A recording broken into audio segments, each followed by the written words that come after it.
محترم وراجل داير وكل حاجه، ما حدش بيقدر يتكلم عليك يعني ربع كلمه.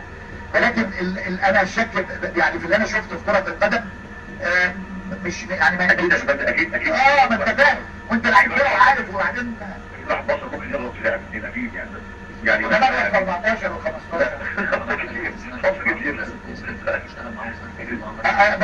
كابتن اسلام بيشكر فيك يا احمد جدا، عامل شغل جامد مع بترول اسيوط السنه اللي فاتت. حبيبي اخواتي طبعا لحد المنتخبين مدرب كبير جدا وشاطر وحاجه جميله. ما جبتوش لسه بينا بقى. انا رحت بعد المدرب اللي موجود كابتن احمد صلاح، وده مدرب واعد جدا جدا جدا من ابناء النادي، بس المفروض الاسيوط بيديله فرصه وبيدي فرصه للشباب معاه. احمد صلاح طبعا مدرب واعد جدا وشاطر جدا. انا بصراحه احمد صلاح كان زميلي في الملاعب، لكن كنت متخيل ان هو شاطر، كان شاطر جدا. مش انا لما بقول حرام مش حظك وحش، حظك وحش يا احمد. لا بالعكس حظك وحش، شرف كبير جدا. انت ما جيتش عشان في موجود واحد طفل، ما نقدرش كل واحد في مكانه يعني. كابتن احمد لسه شغل مع الاسيوط كبير جدا. طب احمد انت شايف ممكن المنتخب السويسري يروح فين؟ والله يا كابتن مجدي يعني وهل عنده الامكانيات في دوري المحترفين ده اللي هو في دوري رايح جاي؟ يعني والله يعني بيحاولوا يشوفوا مثلا تكون ماديه يعني من المحافظه. شوفوا لهم رجل اعمال سبونسر بتاع. بالضبط ما احنا عندنا في نبراوه اهو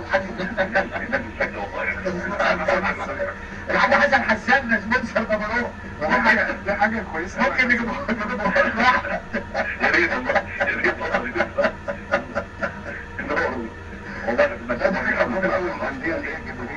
يكون عندها سبونسر لازم. في السويس مفيش حد يجي راجل اعمال كده. اكيد في بس انا الواحد يقبل ان هو يعمل حاجه يجمع الناس. انت مركز في الحته الفنيه. لو قالوا بقول لك يا احمد، لو قالوا في جمهور هيخش يتفرج على المباراه، تفتكر ده ممكن يعمل مدخول للسويس يعوضوا عن رجل الاعمال؟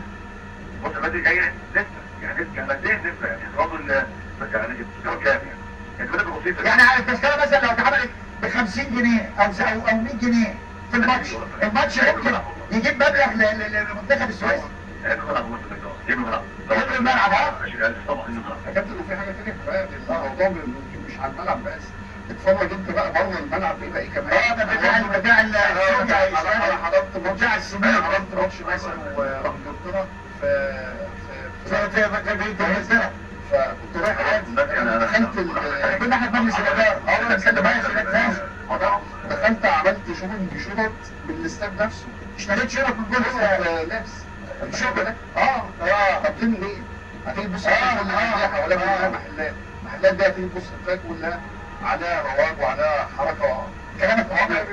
كابتن احمد بنتمنى لك التوفيق وموفق باذن الله ان شاء الله. معانا كابتن احمد صلاح، كابتن احمد عبد المنصور، معانا كابتن احمد صلاح